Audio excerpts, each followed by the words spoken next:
আল্লাহ তাআলা মুসা আলাইহিস সালামকে বানায় ফেললেন। এখন বাঁচবে কেমনে? তার তো মেরে ফেলবে ফেরাউন। দেখেন অবস্থা। আল্লাহ তাআলা বললেন বাক্সবন্দি করে তারে নদীতে ছেড়ে দাও। মায়ের কয়েকটা কন্যা সন্তান হয়েছে, এই প্রথম ছেলে মুসা আলাইহিস সালাম। তাকে বাক্সবন্দি করে আল্লাহর হুকুমে নদীতে ফেলে দিলেন। মা কাঁদতেছে, কাটা কবুতরের মতো ছটফট করছে। কলিজার টুকরা সন্তান নদীতে ভাসায় দেওয়া মায়ের জন্য কি অবস্থা বুঝতেই পারে। নদীর স্রোতে ভেসে যাচ্ছে, আর তার বোন নদীর পার দিয়ে যাচ্ছে, বাক্স যায় কই। ঘটনা কোরআন শরীফে আল্লাহ উল্লেখ করেছেন, আর সেই জায়গাটা আল্লাহ আমাকে দেখার তৌফিক দিয়েছেন। ভাসতে ভাসতে এই বাক্স গিয়ে থামলো ঠিক সেইখানে যেখানে ফেরাউন আর আসিয়া দুজনে বসে পড়ন্ত বেলায় নীল দরিয়ার দৃশ্য দেখতেছে, বাতাস খাচ্ছে, ঢেউয়ের তাল দেখতেছে।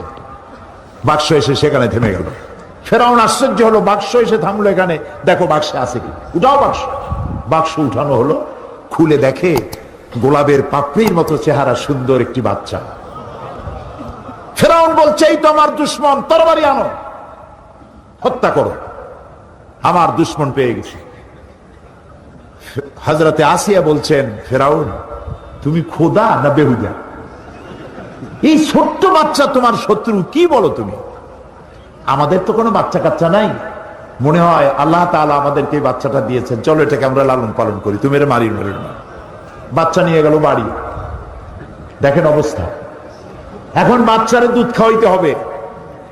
যেই বাচ্চা পুরুষ সন্তান বাঁচতে দেবে না যে ফেরাউন, সেই ফেরাউন এই বাচ্চারে দুধ খাওয়াবার জন্য পাগল হয়ে গেছে। ধাত্রীগুলো ডাকা হলো, কোন ধাত্রীর কোলে সে ওঠে না, বাচ্চা কারোর দুধ মুখে নেয় না, খালি কাঁদতেছে।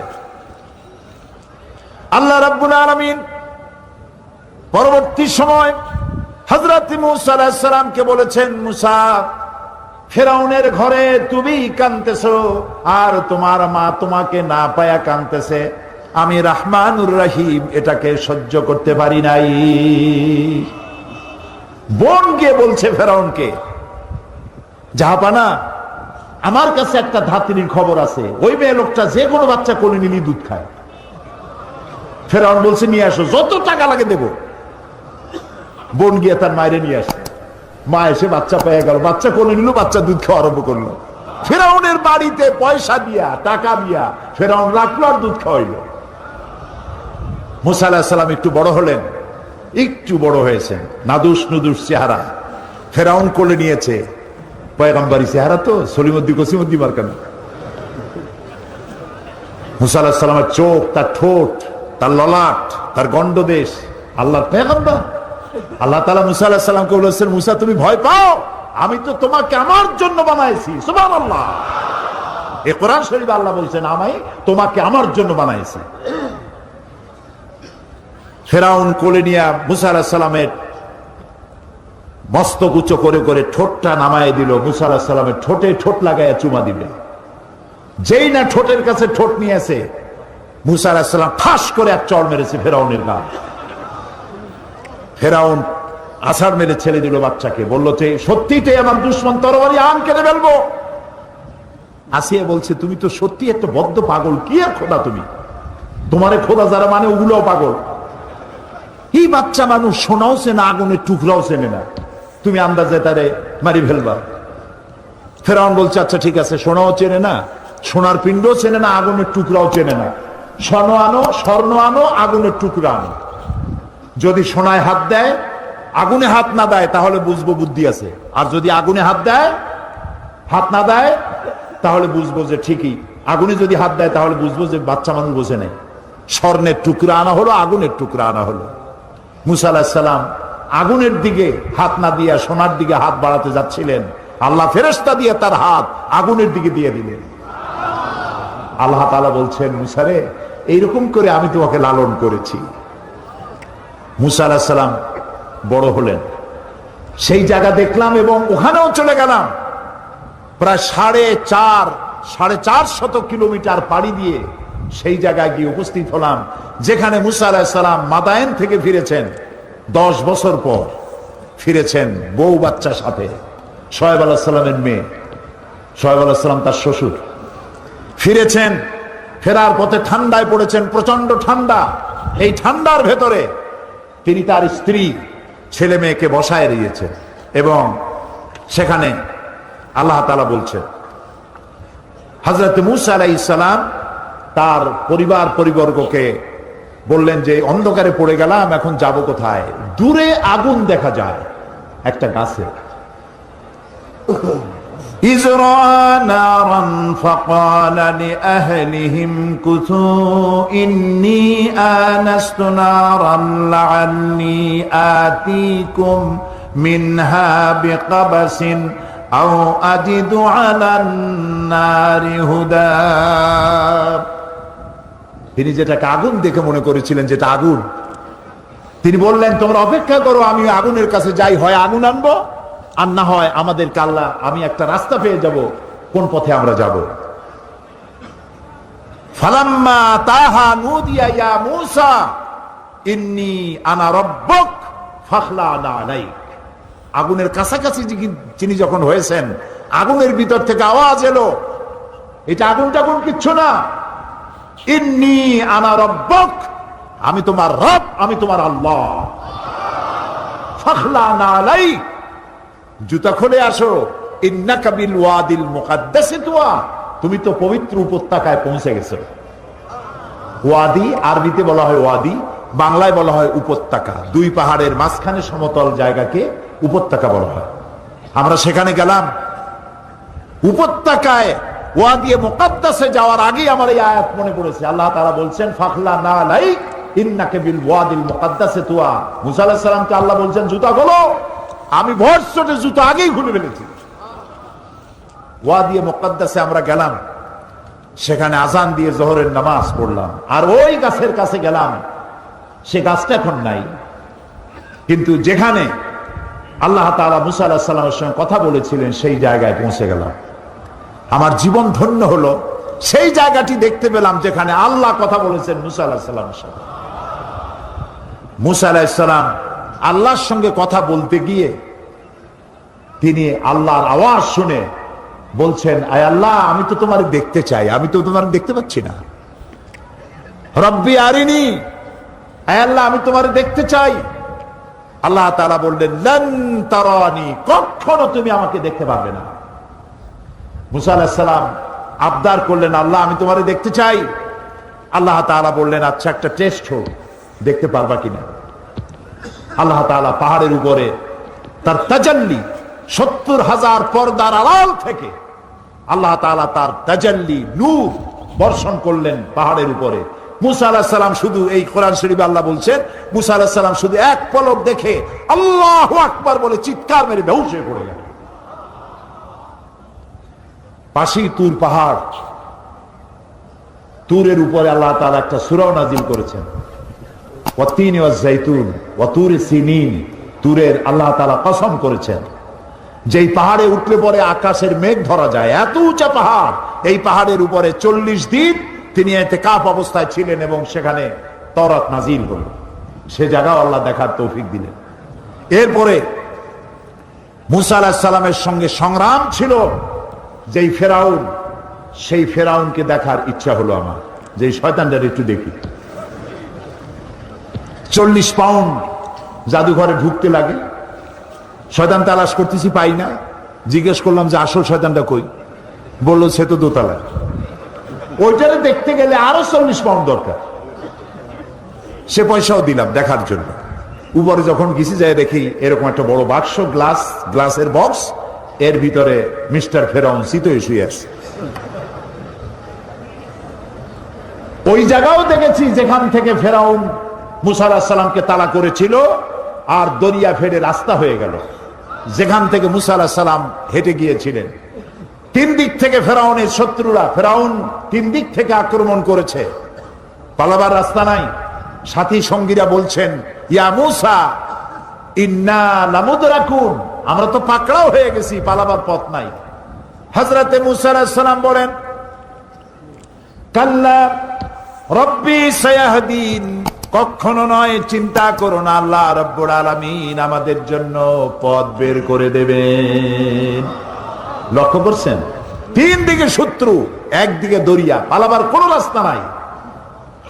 হযরত মুসা আলাইহিস সালাম বলছেন, ভয় পাইও না, পথ দেখায় দেবে কে? বলে আল্লাহ পাক পথ দেখিয়ে দিবেন। রাস্তা তৈরি হয়ে গেল। মুসা আলাইহিস সালাম রাস্তার ভিতর দিয়া চললেন, দরিয়ার অর্ধেক পর্যন্ত এসেছেন। ফেরাউন তার দলবল নিয়ে এসে দেখে বিশাল রাস্তা, ওই রাস্তা দিয়ে ওরাও নামছে। ঠিক মাঝখানে যখন এসেছে, আল্লাহ তাআলা বলছেন, দরিয়াকে হুকুম করলেন বন্ধ হয়ে যা। বন্ধ হয়ে যা, এটা তো বলার দরকার নেই। আল্লাহ যখন কিছু ইচ্ছা করেন কি বলেন? খোদ হয়ে যা, দিনান দেয়ার হয়ে যায়। দরিয়া বন্ধ হয়ে গেল। সাথী সঙ্গী যা ছিল সুবনি খাইয়া মরিয়া সব শেষ। ফেরাউন ডুবতেছে আর উঠতেছে, পানি খেতে খেতে পেট একেবারে পোটকা মাছের মতো মোটা হয়ে গেছে। ফেরাউন বলছে, আমানতু আন্নাহু লা ইলাহা ইল্লাল্লাযী আমানাত বিহি বানু ইসরাঈল। হায় আল্লাহ, আমি ঈমান এনেছি ওই আল্লাহর উপরে যে আল্লাহর উপরে ঈমান এনেছে বনি ইসরাঈলেরা। আল্লাহ, ওয়া আনা মিনাল মুসলিমিন, আর আমি তো একজন মুসলমান, আমার সুবাও কেন, এই তো কালেমা পড়লাম। আল্লাহ তাআলা বলছেন, আন আন ওয়াকাদ আসাইতা ক্বাবলু ওয়া কুনতা মিনাল মুফসিদিন। এখন তুমি বলছো আমি মুসলমান, অথচ তুমি বছরের পর বছর ধরে আমার বান্দাদের উপরে জুলম করেছো, অত্যাচার করেছো। ওয়া কুনতা মিনাল মুফসিদিন। লক্ষ্য করুন, ফেরাউন বলছে আনা মিনাল মুসলিমিন, আমি তো একজন মুসলমান, মুসলমানদের মধ্যে আমি একজন। আল্লাহ বলছেন অকুনতা মিনাল মুফসিদিন, তুই তো সন্ত্রাসী। আল্লাহ তাআলা বলেন, আমি তোমাকে আজকে শুধু মারবই না, আলিয়াউমা নুনাজ্জিকা বিবাদানিক, আমি তোমাকে শুধু মারবই না, আমি তোমার শরীরকে হেফাজত করব। পানিতে তোর শরীর পচবে না, পানির প্রাণীগুলি তোরে খাবে না, মাটিতে পচবে না, আমি তোমার দেহকে শুটকি বানায় রাখবো। কিয়ামত পর্যন্ত যত স্বৈরাচার পৃথিবীতে আসে তারা যেন তোমার থেকে উপদেশ নিতে পারে। ফেরাউনের লাশের কাছে দাঁড়িয়ে কোরআনের আয়াত আমার মনে পড়লো। দেখতে পেলাম ফেরাউনের একটা দাঁত দেখা যায়, চোখের সাদা অংশ দেখা যায়, মাথায় কিছু চুলও আছে, এখন হাতের দুই একটা নখও আছে, হাত পা বাইর করা, বাকি বডিটা কাপড় দিয়ে জড়ানো। কোরআন তার কথা যে কত সত্য চিরন্তন, এসব জিনিসগুলি দেখলে স্পষ্ট হয়ে যায়। আল্লাহর মেহেরবানি, আমার মিশর সফরের সময় আল্লামা বদরুদ্দিন আইনি রহমতুল্লাহ আলাইহের মাজার জিয়ারত করার সুযোগ হলো।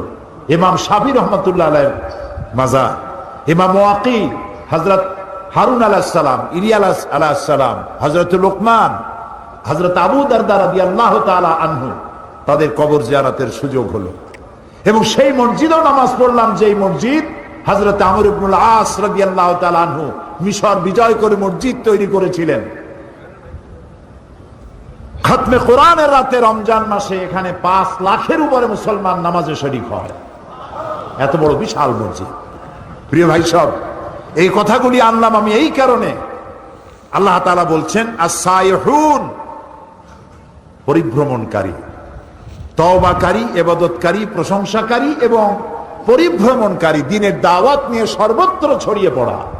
এবং এই দাওয়াত দিতে গিয়ে যত বিপদ আসে, সমস্ত বিপদ হাসি মুখে বরণ করা, কৌশলের সাথে বিপদের মোকাবেলা করা, এটা মুসলমানের কাজ, ইমানদারের কাজ। দাওয়াত পৌঁছানো, সকলের কাছে দাওয়াত দেওয়া।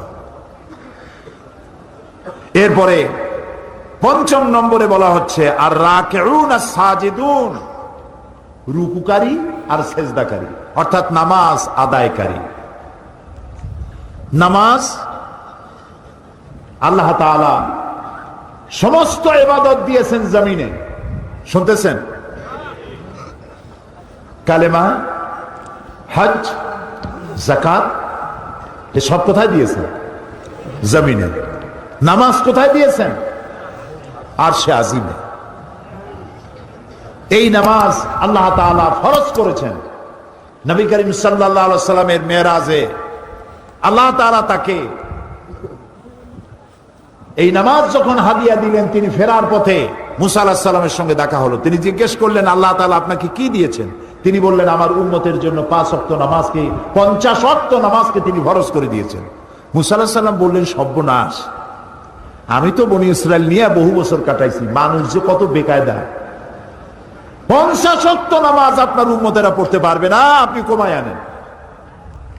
তিনি গেলেন এবং আল্লাহর কাছে বললেন, আল্লাহ তাআলা 10 ওয়াক্ত কমায় দিলেন। আবার আসলেন, আবার গেলেন, আবার আসলেন, আবার গেলেন, থাকলো কত? 5। মুসা আলাইহিস সালাম বলেন, আমি আশঙ্কা করি এই 5 ওয়াক্তও পারবে না, আপনি আরো কমান। নবী করিম সাল্লাল্লাহু আলাইহি সাল্লাম বললেন, আমি আল্লাহর কাছে আর যাইতে পারবো না, আমার শরম করে। আল্লাহ দিলেন 50 ওয়াক্ত, আপনার বারবার ইনসিস্ট করার কারণে আমি গেলাম, আল্লাহ কমাইতে থাকলেন, আমি আর পারবো না কমাইতে। আল্লাহ রাব্বুল আলামিন বলেন, নবী,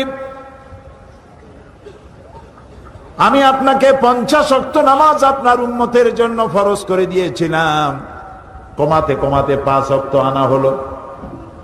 যেহেতু আমি আল্লাহ বলেছি 50 ওয়াক্ত, আপনার উম্মতেরা যারা 5 ওয়াক্ত নামাজ আদায় করবে, 50 ওয়াক্তের সওয়াব আমি আল্লাহ তাদের আমলনামায় দিয়ে দেব।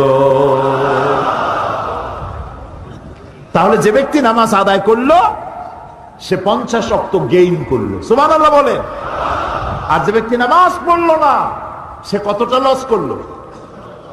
50 ওয়াক্ত লস করলো। এই নামাজকে আল্লাহ তাআলা ফরজ করেছেন মেয়ে লোকের জন্য। প্রতি মাসে একটা কনসেশন আছে নামাজের, আল্লাহ মাফ করে দিয়েছেন। তার পিরিয়ড যখন আসবে পড়া লাগবে না, আল্লাহ মাফ করেছেন, আলহামদুলিল্লাহ। এটা মেয়েদের জন্য কনসেশন আল্লাহর পক্ষ থেকে। কিন্তু পুরুষ 2 অবস্থা, পাগল, বেহুশ, এই 2 অবস্থা ছাড়া পুরুষের জন্য নামাজ কোন অবস্থায় মাপ নাই। আল্লাহর নবী বলেন, মান তারাকা সালাতান মুতাআম্মিদান ফাকাদ কাফারা, ইচ্ছে করে যে নামাজ ছেড়ে দিল সে কুফরি করলো। নাউজুবিল্লাহ। রাসূলকে জিজ্ঞাসা করা হয়েছে, আল্লাহর বান্দা এবং কাফের দুটোর মধ্যে পার্থক্য কি? রাসূলুল্লাহ বলেছেন, নামাজ। নামাজ, যে ব্যক্তি নামাজ পড়লো সে ব্যক্তি আল্লাহর বান্দা, যে নামাজ পড়লো না সে কুফরি করলো। নামাজ না পড়া কুফরি, নামাজ না পড়া কি? রাসূলুল্লাহ বলছেন, লা দীনা লিমান লা সালাতা লাহু, যার কাছে নামাজ নাই তার কাছে দ্বীন নাই, ঈমান নাই, চরিত্র নাই, কিচ্ছু নাই। প্রিয় বগুড়াবাসী, প্রিয় উপস্থিতি, ভাই এবং বোনেরা, আল্লাহর নবী বলেছেন, যে ব্যক্তি নামাজ আদায় করে না, ইচ্ছে করে নামাজ ছাড়ে, আল্লাহ এবং রাসূলের সাথে তার কোনো সম্পর্ক থাকে না। সমস্ত সম্পর্ক আল্লাহ কাট করে দেন। আল্লাহ তার দিকে রহমতের নজরে তাকান না। কিয়ামতের দিন আল্লাহ তাআলা রহমতের নজরে তাকাবেন তো নাই। প্রথম প্রশ্ন করবেন বান্দাকে নামাজের কথা। প্রথম প্রশ্ন কি হবে? নামাজ। আল্লাহ তাআলা বলবেন, এই কোরআন শরীফে আছে, আল্লাহ তাআলা বলবেন, আমারে সেজদা দাও। এই হাসরবাসীরা আমারে সেজদা দাও। আল্লাহ তাআলা কোরআন শরীফ বলছেন, শুধুমাত্র নামাজিরা সেজদা দিতে পারবে, আর কেউ সেজদা দিতে পারবে না। পার্থক্যটা তখনই ধরা পড়বে, তারা কাফের, তারা মুসলমান। নামাজ, নামাজ। আচ্ছা বলুন তো, শয়তান আল্লাহর কয়টা হুকুম লঙ্ঘন করেছিল? বলেন। মাত্র একটি। 5 ওয়াক্ত নামাজের মধ্যে আল্লাহর হুকুম কয়টা? ফরজ কয়টা? 17টা। বলেন কয়টা? যে ব্যক্তি 24 ঘন্টায় 5 ওয়াক্ত নামাজকে ছেড়ে দিল, সে আল্লাহর কয়টা হুকুম নষ্ট করলো? শয়তান ওরে দেখে দূরের থেকে সেলুট মারে, বলে, বাবা তুমি আমার থেকেও বড়, আমি মাত্র একটা হুকুম লঙ্ঘন করে শয়তান হয়ে গেছি, তুমি দৈনিক 17টা হুকুম ভঙ্গ করো, তুমি তো শয়তানের বাপ না, শয়তানের দাদা। ট্রাকের পিছনে লেখা থাকে, বিপদ মুক্ত দূরত্ব বজায় রেখে চলুন। দেখছেন না? শয়তান ও বেনামাজি থেকে বিপদ মুক্ত দূরত্ব বজায় রেখে চলে। কোন সময় ওটার উপর আল্লাহর গজব হয় তার ঠিক নেই। প্রিয় ভাই সাহেব, নামাজ, নামাজ নবী করিম সাল্লাল্লাহু আলাইহি সাল্লাম তার জীবনের শেষ কথা যেটা ছিল সেটা হলো নামাজ। নামাজ, নামাজ, আমার উম্মতেরা নামাজ ছেড়ে দিও না। কোরআন শরীফের মধ্যে আল্লাহ তাআলা 82 জায়গায় বলেছেন নামাজ আদায় করে। কয় জায়গায় বলছেন? 82 জায়গায়। আমার আল্লাহ বলেছেন 82 জায়গায় নামাজ, নামাজ, নামাজ আদায় করে। এই নামাজ মানুষকে বিনয়ী করে, এই নামাজ মানুষকে নিজের ছোটত্ব প্রমাণ করে। আর আল্লাহ বড়। নামাজের সব জায়গায় উঠতে বসতে দাঁড়াতে কি বলতে হয়? আল্লাহু আকবার, আল্লাহু আকবার, আল্লাহু আকবার। মানে কি? আল্লাহ সর্বশ্রেষ্ঠ আর আমি তোমার গোলাম। মাথা নিচু আল্লাহ ছাড়া কারোর সামনে করা যায় না। আপনাদের মনে আছে 1996-তে আমি যখন পার্লামেন্টে প্রথম গেলাম, আমি গিয়ে দেখলাম সেইখানে মন্ত্রী এমপি গোষ্ঠী সুদ্ধা ভিতরে ঢুকতেছে মাথা নিচু করে, মাথা নিচু করে, ঠিক এইভাবে নিচু করে ঢোকে। আমি জিজ্ঞেস করলাম আমার পাশে যিনি বসা, ভাই আমি তো নতুন মানুষ, পার্লামেন্টে জীবনে আসি নাই, এই যে যারা ঢুকতেছে মন্ত্রী এমপি গোষ্ঠী সুদ্ধা রুকু দিয়ে ঢোকে কেন? কয় না রুকু না, এটা নিয়ম, আপনি তো বোঝেন না। আমি বললাম বুঝি না বলি তো জিজ্ঞেস করতেছে মাথা নিচু করে কেন? দেখেন আমাকে বই দিল, বইতে rules of procedure article number 267, ওখানে লেখা আছে পার্লামেন্টে ঢোকার সময় এবং বেরোবার সময় উভয় অবস্থায় স্পিকারকে সম্মান জানাবার উদ্দেশ্যে মাথা ঝুঁকাইয়া সম্মান প্রদর্শন করিতে হইবে। নাউযুবিল্লাহি মিন যালিক। আমার মাইন্ড স্ট্রাইক করলো। কিন্তু পার্লামেন্টের নতুন মানুষ কেমনে কথা কয় জানি না, কোন কথা বলবো আর বলবে বসেন, বেইজ্জতি কাণ্ড। আমার বুঝতে সময় লাগলো 2-3 দিন পার্লামেন্টে কি সব ধারা নিয়ে কথা বলা যায়। 3 দিনের মাথায় পয়েন্ট অফ অর্ডারে দাঁড়ালাম, 15 মিনিট বক্তব্য রেখেছি। হুমায়ুন রশিদ সাহেব তখন স্পিকার ছিলেন, তিনি মারা গেছেন, আল্লাহ তাকে রহম করুন। আমি তাকে বললাম রুলস অফ প্রসিডিওরের আর্টিকেল নাম্বার 267 এটি কোনো মুসলমান মানতে পারে না। মুসলমানের মাথা নত হবে কেবলমাত্র আল্লাহর সামনে, কোন মানুষের সামনে মাথা নত হতে পারে না। কোরআন আর হাদিস দিয়ে বুঝাইলাম। 15 মিনিট স্পিকার আমার দিকে তাকিয়ে থাকলেন। 15 মিনিট শেষ হওয়ার পর, বক্তব্য শেষ করার পর তিনি আমাকে বললেন, মৌলানা সাহেব আপনার বক্তব্যের সাথে আমি 100% একমত, কিন্তু আমি তো এইভাবে এটা বন্ধ করতে পারবো না। এজন্য আপনাকে বিধি মোতাবেক নোটিশ দিতে হবে। নোটিশ কমিটি তুলবে, সেখানে আলোচনা হবে, সেখানে আলোচনার সিদ্ধান্ত যেটা হয় সেটা পার্লামেন্টে আসবে, তারপরে আমার রুলিং যাবে। আমি যথাবিহিত নোটিশ দিলাম, আলোচনা হলো। এই আলোচনার পর আমার নোটিশ নিয়ে তদানীন্তন সরকার ডিপ ফ্রিজের মধ্যে আটকাই দিল, আর বের হলো না 5 বছরে। আল্লাহ আবারও আমাকে নির্বাচিত করাইয়া পার্লামেন্টে ঢুকালেন, আর আমার টার্গেট ছিল এটা বন্ধ করতে হবে। এই পার্লামেন্টে এসে আমি আবার এই বিষয় উত্থাপন করলাম, নোটিশ দিলাম, মিটিং এ উঠলো, সিদ্ধান্ত হলো বর্তমান পার্লামেন্ট এটা অ্যাকসেপ্ট করেছে, কিয়ামত পর্যন্ত বাংলাদেশ পার্লামেন্টে আর স্পিকারের সামনে মাথা ঝুঁকাইতে হবে না।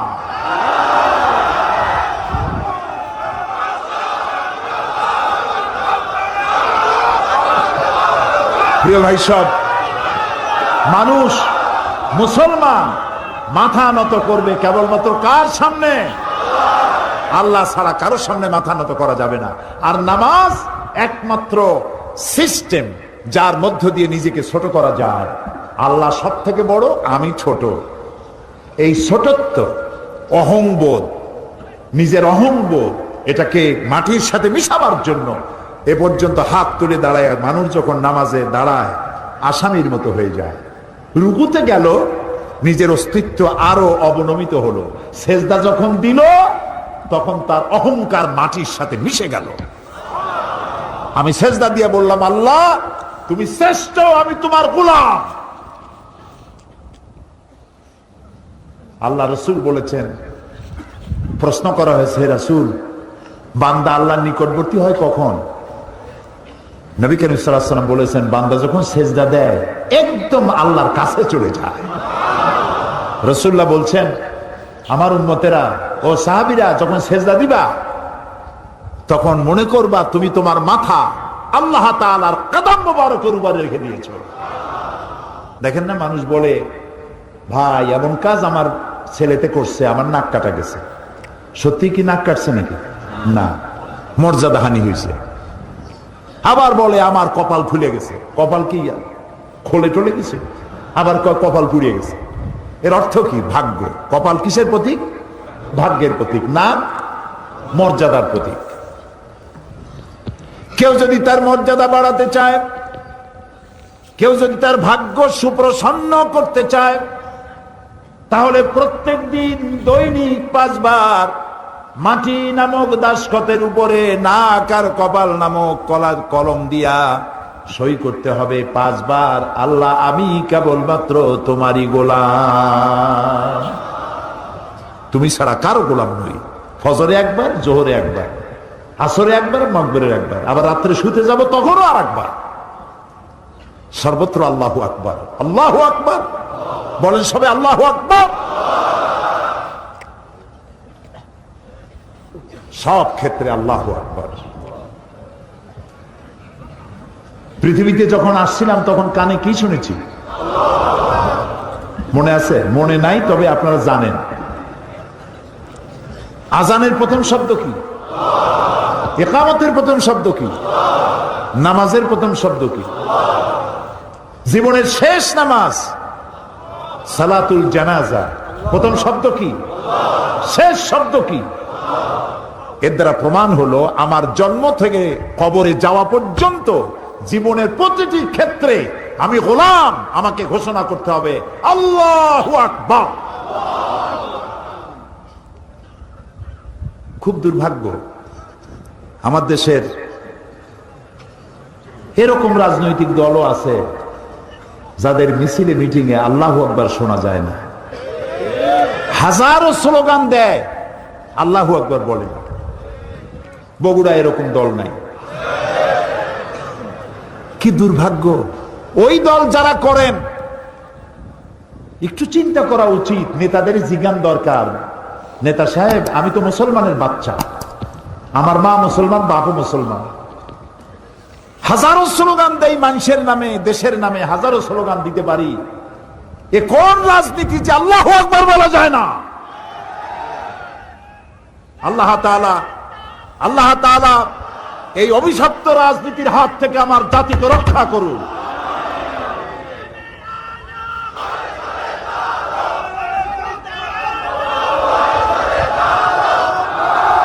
প্রিয় ভাই সব, সুতরাং নামাজ, 5 ওয়াক্ত নামাজ আমরা জীবনে আর ছাড়বো না। যুবকেরা, অনেক যুবক মনে করে এখন তো যৌবন কাল, একটু বিয়ে টিয়া করি, বাচ্চা টাচ্চা হোক, তারপরে ধীরে ধীরে নামাজ ধরবো।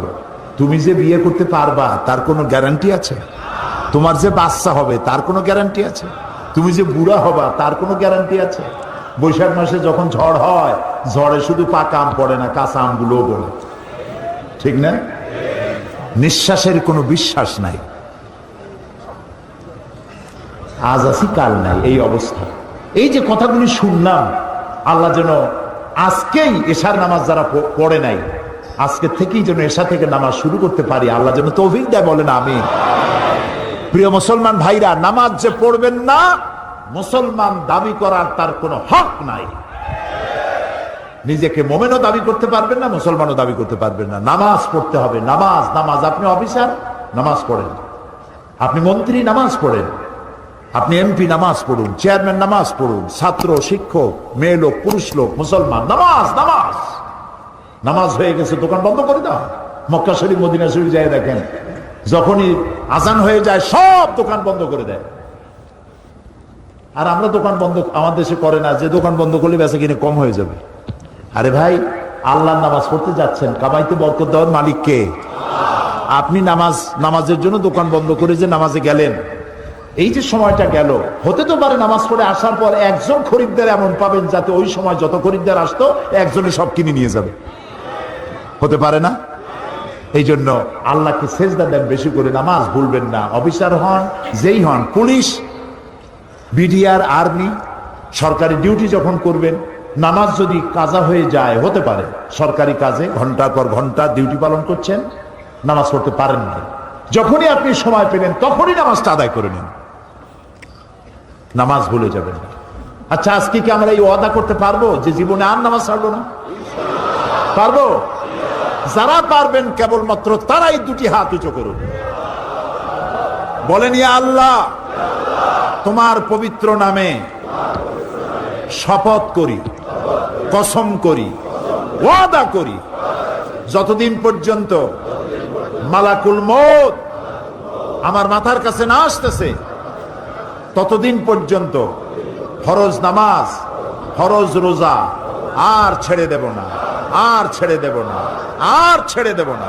আয় আল্লাহ, আমার মৃত্যু পর্যন্ত আমার এই ওয়াদা আমাকে পালন করার তৌফিক দাও, আমিন ইয়া রাব্বাল আলামিন। হাত নামান।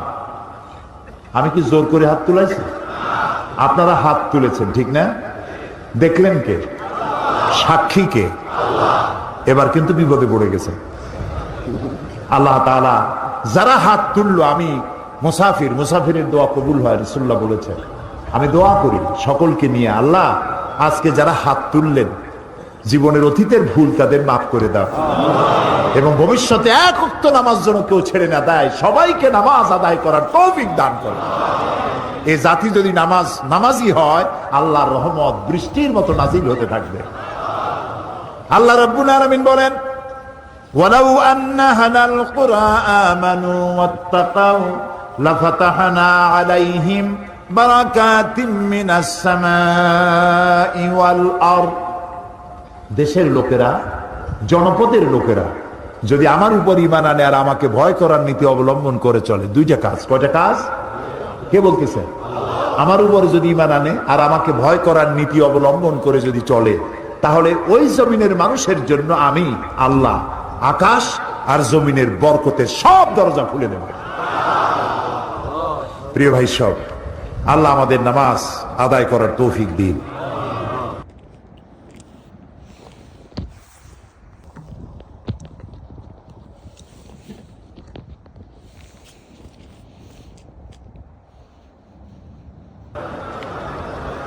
আলহামদুলিল্লাহ নাহমাদুহু ওয়া নাস্তাঈনু। বগুড়া তাফসীরুল কোরআন মাহফিল বাস্তবায়ন কমিটি কর্তৃক আয়োজিত 3 দিন ব্যাপী তাফসীরুল কোরআন মাহফিলের আজকের এই সমাপনী দিবসে সম্মানিত সভাপতি, হাজারাত ওলামায়ে কেরাম, সম্মানিত বগুড়াবাসী এবং পার্শ্ববর্তী জেলা থেকে আগত সম্মানিত ভাইয়েরা, পর্দার আড়ালের মা এবং বোনেরা, আসসালামু আলাইকুম ওয়া রাহমাতুল্লাহি ওয়া বারাকাতুহু। আমরা আল্লাহ সুবহানাহু ওয়া তাআলার দরবারে লাখো কোটি শুকর আদায় করি যে মহান আল্লাহ তাবারক ওয়া তাআলা বগুড়া ঈদগাহ ময়দানকে আজ জনসমুদ্রে পরিণত করে দিয়েছেন। তার দরবারে শুকর আদায় করি, প্রাণ ভরে পড়ি আলহামদুলিল্লাহ, রব্বানা লাকাল হামদ হামদান কাসীরান তাইয়্যিবান মুবারাকান ফীহি ইয়া রাব্বি লাকাল হামদু কামা ইয়ানবাগি লিজালালি ওয়াজহিকা ওয়া আযীমি সুলতানিকা। আমরা প্রাণ ভরে আল্লাহ সুবহানাহু ওয়া তাআলার শুকর আদায় নিলাম, যিনি এই শান্তিপূর্ণ পরিবেশ, জান্নাতি পরিবেশ সৃষ্টি করেছেন। আলহামদুলিল্লাহ। পৃথিবীর কোন মাহফিল মানুষ নিঃস্বার্থভাবে পকেটের পয়সা খরচ করে আসে? যে কোনো জনসভা হোক, সমাবেশ হোক, বিক্ষোভ সমাবেশ হোক, মহাসমাবেশ হোক, পয়সা খরচ না করলে কেউ যাবে না। লন্ডনে কোন রাজনৈতিক বক্তৃতা করতে কেউ যদি চায়, তাহলে দোকানে দোকানে, বাড়ি বাড়ি যায়, যে আমি একটু বক্তৃতা করবো, আপনারা শুনতে আসবেন। সে লোক জিজ্ঞেস করে যে আপনি বক্তৃতা করবেন কতক্ষণ? সে বলে আধা ঘন্টা করব কি 1 ঘন্টা। তখন সে বলে যে আমার 1 ঘন্টায় আমার ইনকাম হয় 5 পাউন্ড অথবা 3 পাউন্ড অথবা 7 পাউন্ড। এই পয়সাটা দাও, অগ্রিম পেমেন্ট করো, তারপরে তোমার বক্তৃতা শুনতে যাব। আমার কি দুঃখ যে তুমি বক্তৃতা করবার আমি দাঁড়ায় দাঁড়িয়ে শুনবো। এটা সোশ্যাল ওয়েলফেয়ার স্টেট। এখানে খাওয়া, থাকা, এডুকেশন, ট্রিটমেন্ট এগুলি ফ্রি, সুযোগ সুবিধার অভাব নাই। তোমার সমাজতন্ত্রী মার্কা, কমিউনিজম মার্কা বক্তৃতা আমার শোনার দরকারটা কি? আমারে যদি নিতে হয় পয়সা দাও, গাড়ি ভাড়া দাও। তো আপনারা যত মহাসমাবেশের নাম শোনেন, গাড়ি ভাড়া, বাস ভাড়া, খাওয়া, টাকা পয়সা না দিলে মহাসমাবেশ জমে না। শুধুমাত্র পকেটের পয়সা খরচ করে মানুষেরা আসে কোরআন শুনতে। সুবহানাল্লাহ। আপনাদেরকে রিক্সা ভাড়া দেওয়া হয়েছে? বাস ভাড়া? মাহফিলের শেষে ভাত খাইতে দেওয়া হবে? ভাত তো ভালো, একটা চকলেটও দেবে না কেউ। এ হচ্ছে কোরআন। সুবহানাল্লাহ। এই যে মশিউর রহমান গান গাইলো, প্রত্যেকটা লাইন কলিজা মধ্যে গিয়ে আবেগ সৃষ্টি করেছে। আল্লাহ ওর গলাটারে ভালো রাখুক, দোয়া করেন। সাইমন শিল্পী গোষ্ঠীকে আল্লাহ তারা কবুল করে নিন। মিউজিক ছাড়া গান এত সুন্দর হতে পারে চিন্তাও করা যায় না। এই জামানার শ্রেষ্ঠ তাফসীর তাফহিমুল কোরআন যারা গাইলো, ওদের জন্য প্রাণ ভরে দোয়া করি।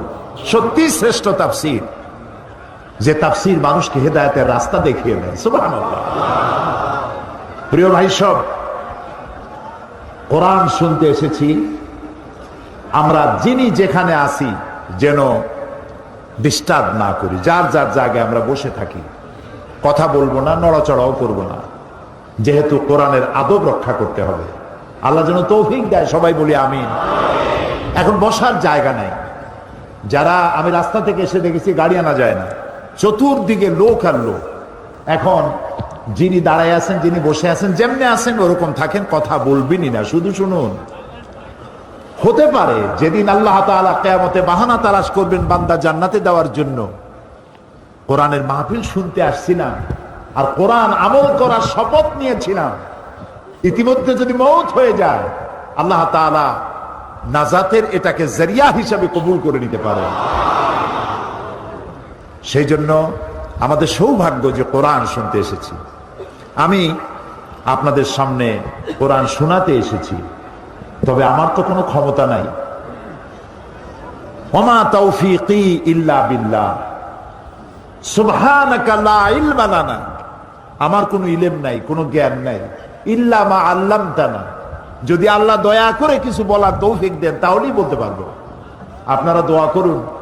এই বিশাল জনসমুদ্র কোরআনের থেকে কথা শুনতে এসেছে, যা শুনলে আমাদের হেদায়েত নসিব হবে, আল্লাহ যেন তাই আমাকে দিয়ে বলা। কোরআন আল্লাহ তাআলা বলছেন, কুল বিফাদলিল্লাহি ওয়া বিরাহমাতিহি ফাবিযালিকা ফালিয়াফরাহু হুয়া খায়রুম মিম্মা ইয়াজমাউন। কুল বিফাদলিল্লাহি ওয়া বিরাহমাতিহি, হে নবী আপনি বলুন তোমাদের প্রতি আল্লাহর অনুগ্রহ এই, তোমাদের মানে আমরা, তোমাদের মানে, হে নবী আপনি বলুন তোমাদের প্রতি আল্লাহর করুণা অনুগ্রহ এই যে কোরআনের মতো একখানা কিতাব আল্লাহ তোমাদের উপরে অবতীর্ণ করেছেন। ফাবিযালিকা ফালিয়াফরাহু, কোরআনের মতো একখান কিতাব পাইছো, এই জন্য আনন্দ করো, ফুর্তি করো। সুবহানাল্লাহ। আনন্দ করো।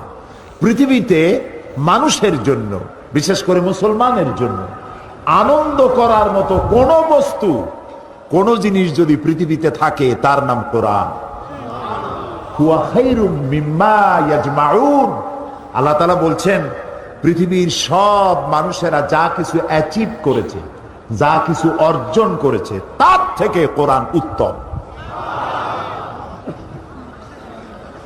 আল্লাহ বলছেন আনন্দ করো। আমরা আনন্দ করি, আমরা আনন্দ করি। কবে আনন্দ করি?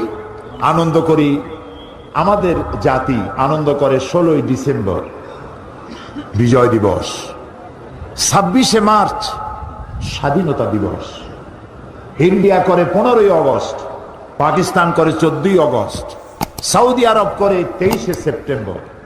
পৃথিবীর সব জাতি, সব দেশ স্বাধীনতার জন্য আনন্দ করে, করে না? আমরা করি না? কথা কর না কেন? করি না? আমরাও আনন্দ করি। এই আনন্দ একদিনের। কয়দিনের আনন্দ? একদিন।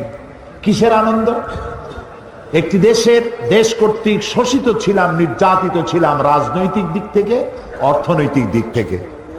রাজনৈতিক, অর্থনৈতিক নির্যাতন, নিপীড়নের বিরুদ্ধে যুদ্ধ করে শহীদ হয়ে রক্ত দিয়ে একটা দেশকে স্বাধীন করা হয়। যেদিন করা হলো সেদিন গোটা জাতি আনন্দ করে। আপনি না, আনন্দ করে। আল্লাহ তাআলা বলছেন আনন্দ ওটা তো একদিনের আনন্দ, কিন্তু কোরআন যেদিন আমি নাজিল করেছি, খায়রুম মিন আলফি শাহর, ওই রাতটা হলো 1000 মাসের চাইতেও শ্রেয়। আলফুন, আরবিতে আলফুন মানে 1000 না, আমরা বুঝতে ভুল করি, আমরা বলি 1000 মাসের চাইতে শ্রেয়। কথাটা এমন নয়। 1000 যদি হয় তাহলে বলতে হবে আলফুন ওয়াহিদ, যদি 2000 বুঝাতে হয় বলতে হবে আলফাইন, 3000 বলতে হলে তালাতা আলা, আরবা আলা, খামসাতা আলা। কিন্তু সংখ্যার বিপুলতা, সংখ্যার আধিক্য যদি বুঝাতে হয়, যেমন ইংরেজিতে বলা হয় অনেক হাজার, সেটাকে 1000 বলবে না, বলবে থাউজেন্ডস অ্যান্ড থাউজেন্ডস। সংখ্যার আধিক্য, সংখ্যার বিপুলতাকে বুঝাবার জন্য এখানে আল্লাহ তাআলা বলছেন আলফুন। তার মানে হচ্ছে 1000 হাজার বছর ধরে, 1000 হাজার মাস ধরে মানবতার যে কল্যাণ হয় নাই, রমজান মাসে একটা রাত আছে, ওই রাত্রে মানবতার সেই কল্যাণ হয়েছে।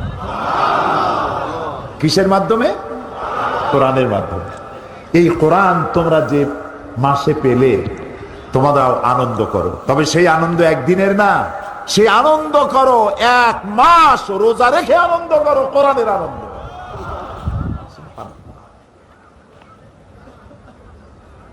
সেই কোরআন একটা মৃত্যুপ্রায় জাতিকে উদ্ধার করেছিল পৃথিবীতে।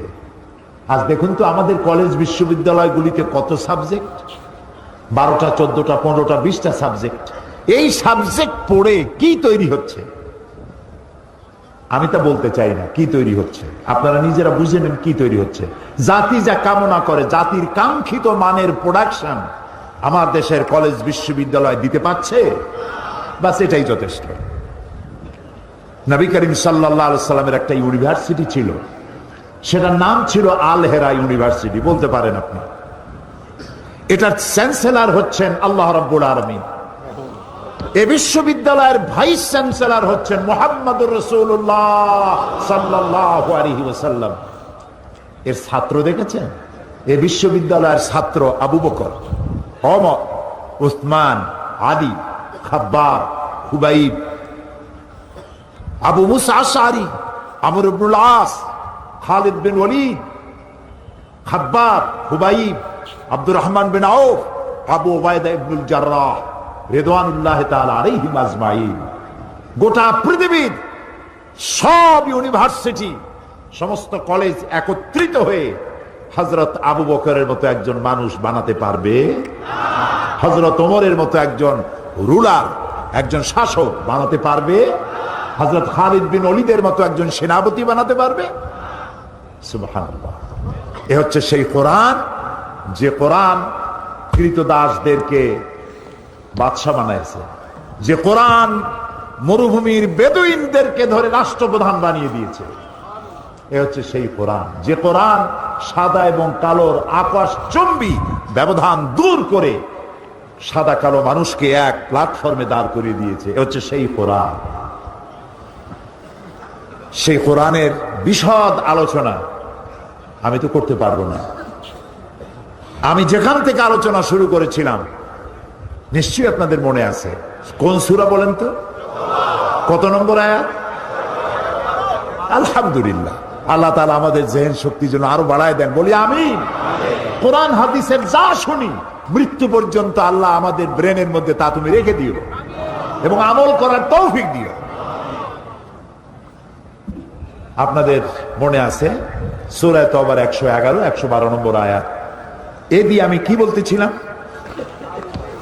মুমিনের কোয়ালিটি, মুমিনের শর্ত, গুণাবলী, তার মধ্যে কতগুলি গুণ থাকতে হয়। গতকাল কয়টা বলছিলাম? মোট কয়টা? আলহামদুলিল্লাহ, আজকে 5টা বলবো ইনশাআল্লাহ। শোনার ধৈর্য আছে তো? আলহামদুলিল্লাহ, আল্লাহ সকলকে ধৈর্য দিন, যেন এখান থেকে উঠে কোনো হাজাতের জন্য না যাওয়া লাগে। আল্লাহ যতক্ষণ বলান ততক্ষণ যেন আমরা নিরাপদে বসে শুনতে পারি। আল্লাহ তৌফিক দাও। আল্লাহ তোমার আরশ থেকে তাকায় দেখো, বগুড়াবাসী কোরআন শুনতেছে, তাকায় দেখো আল্লাহ তাআলা। গোটা জাতিকে আল্লাহ কোরআনের হেদায়েত দিয়ে মালামাল করে দাও।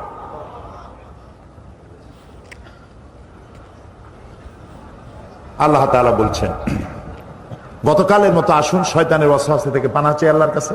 সবাই পুরুষোচিত কণ্ঠে গলা ছেড়ে দিয়ে আমার সাথে পড়েন, আউযু বিল্লাহি মিনাশ শাইতানির রাজীম, বিসমিল্লাহির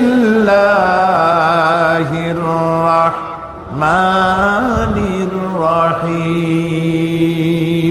বিতাড়িত মরদুদ শয়তানের ওয়াসওয়াসা থেকে পানা চাই পরম করুণাময় আল্লাহ রাব্বুল আলামিনের নামে। শুরু করছি।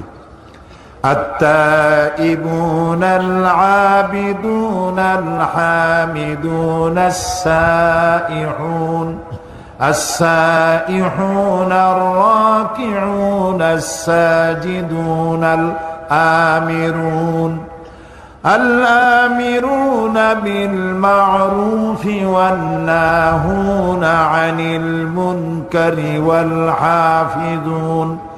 والحافظون لحدود الله وبشر المؤمنين। আল্লাহ তাআলা বলছেন, যে মোমেনদের জান এবং আমি জান আর মাল কিনে নিয়েছি। কি কিনে নিয়েছেন? জান মাল যে মোমেনের আমি কিনে নিলাম আর তাদেরকে দিলাম জানমানের বিনিময় কি দিলাম? জান্নাত। ওই মোমেন কারা? সেই মোমেনের কোয়ালিটি বলা হচ্ছে। গতকাল বলেছি বারবার তওবাকারী, আল্লাহর ইবাদতকারী, আল্লাহর প্রশংসাকারী। 4র্থ নম্বরে বলা হচ্ছে আস-সাইহুন। আস-সাইহুন কোন মুফাসসির লিখেছেন এর অর্থ আস-সাইমুন, রোজা পালনকারী। তো আস-সাইমুন রোজা পালনকারী যদি আল্লাহ বলতে চান তাহলে আস-সাইমুন বললেই হতো, কিন্তু অধিকাংশ মুফাসসিরিনে কেরাম বলেছেন আস-সাইহুন শব্দের অর্থ হলো পরিভ্রমণকারী। আমরা পরিভ্রমণকারী অর্থই গ্রহণ করি। এর অর্থ হচ্ছে মুমিন বান্দা কলেমার দাওয়াত পেয়ে সে এক জায়গায় বসে থাকে না, এই কলেমার দাওয়াত নিয়ে সে ছড়িয়ে পড়ে শহর থেকে নগরে, নগর থেকে বন্দরে, বন্দর থেকে গ্রামে, গ্রাম থেকে দেশে, দেশ থেকে দেশান্তরে, পৃথিবীর সর্বত্র কালেমার বাণী ছড়িয়ে দেওয়ার জন্য সে চেষ্টা চালায়। এটা মুমিনের কোয়ালিটি। নিজেই শুধু কলেমা পড়ে চুপ করে বসে থাকে না, অন্যকেও দাওয়াত দেয়। আপনারা বলেন সাহাবায়ে কেরাম কি কথা জানতেন না যে মসজিদে হারামে 1 রাকাত নামাজ পড়লে 1 লক্ষ রাকাতের সওয়াব পাওয়া যায়? এটা হাদিস। মসজিদে হারামের মধ্যে, মসজিদে হারাম কোথায়? মক্কা শরীফে। 1 রাকাত নামাজ পড়লে 1 লক্ষ রাকাতের সওয়াব। একবার আল্লাহ বললে 1 লক্ষ বার আল্লাহ বলার সমান। 1 খতম কোরআন শরীফ পড়লে 1 লক্ষ বার খতম করার সমান। সাহাবায়ে কেরাম জানতেন না? অবশ্যই জানতেন। এই ইবাদতের জন্য তাদের লোভ ছিল না? অবশ্যই ছিল। তারপরেও ইকামতে দ্বীনের দায়িত্ব নিয়ে তাদের কারো কবর হয়েছে চায়না, কারো কবর হয়েছে বসনিয়ায়, চেচনিয়ায়, রাশিয়ায়, জাপান, চায়না, এসব জায়গায় সাহাবায়ে কেরামদের কবর রয়েছে। দূর থেকে দূরান্তে কালেমার দাওয়াত নিয়ে তারা ছড়িয়ে পড়েছে। এই জন্য পরিভ্রমণকারী অর্থাৎ দ্বীনের দাওয়াত নিয়ে ছড়িয়ে পড়ো সর্বত্র। দাওয়াত দেওয়া তোমার জন্য ওয়াজিব, ফরজ। আমরা হচ্ছে উম্মতে দাওয়াত। আমরা কি? উম্মতে দাওয়াত। কিয়ামতের দিন কোন মানুষ যদি আল্লাহর দরবারে দাঁড়ায় বলেন, আয় আল্লাহ রাব্বুল আলামিন, আমি দ্বীনের দাওয়াত পাই নাই, ইসলামের দাওয়াত পাই নাই, কোরআন হাদিসের দাওয়াত পাই নাই,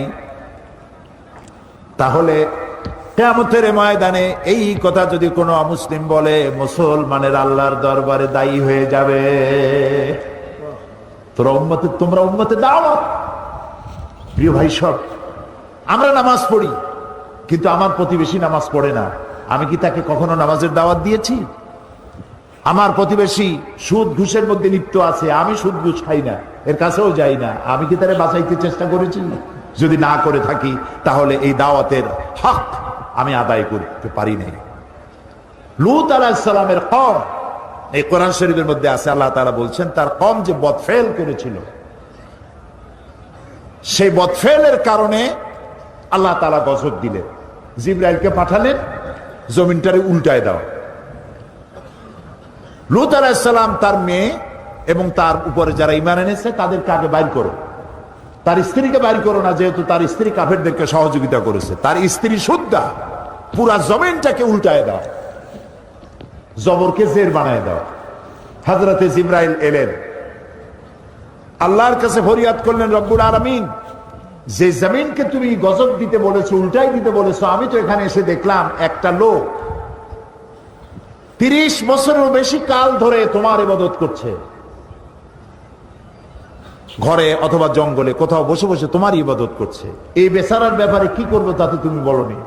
আল্লাহ তাআলা বলছেন, জমিনটা উল্টাইয়া ওর মাথায় আগে রাখো, কারণ সে শুধু নিজেকে নিয়ে ব্যস্ত ছিল জাহান্নাম থেকে বাঁচাতে। ওর সামনে অসংখ্য মানুষ জাহান্নামের দিকে যাচ্ছে, সে তাদেরকে ফেরাবার দায়িত্ব পালন করে নাই। প্রিয় ভাই সব, মুসলমান হওয়া এটা কোনো খেল তামাশার বিষয় নয়। গরুর গোশত খাইলাম, আব্দুল করিমের ছেলে আব্দুর রহিম, মাথায় টুপি আছে, মুখে দাঁড়িয়ে আছে, মুসলমান না, হইল না। দাওয়াতের হক আদায় করতে হবে, ভ্রমণ করতে হবে। আল্লাহ তাআলা বলেছেন, কুল সিরু ফিল আরদ ফানজুরু কাইফা কানা আকিবাতুল মুকাজ্জিবিন, আমার জমিন পরিভ্রমণ করো আর দেখো আমি কিভাবে সত্যের, মহাসত্যের অস্বীকারীদের কিভাবে শাস্তি দিয়েছি। পরিণতিগুলি চোখে দেখো, শিক্ষা গ্রহণ করতে পারবে। প্রিয় ভাই সব, নিজের দেশে দিনের দাওয়াত দেওয়া, বিদেশে গিয়ে দাওয়াত দেওয়া। আল্লাহ তাআলা তার গোলামকে সুযোগ দিয়েছিলেন এই পৃথিবীর 4টি মহাদেশের 17.5 বেশি দেশ আল্লাহ সফর করাইছেন, কিন্তু মিশর সফরের কোনো সুযোগ আমার ইতিপূর্বে হয়নি। আল্লাহ তাআলা গত এপ্রিল মাসে আমাকে মিশর সফর করালেন। আমার খুব স্বপ্ন ছিল মিশর দেখার। মিশর হচ্ছে আমাদের জাতির পিতা ইব্রাহিম আলাইহিস সালামের শ্বশুর বাড়ি, ইউসুফ আলাইহিস সালামের চারণভূমি।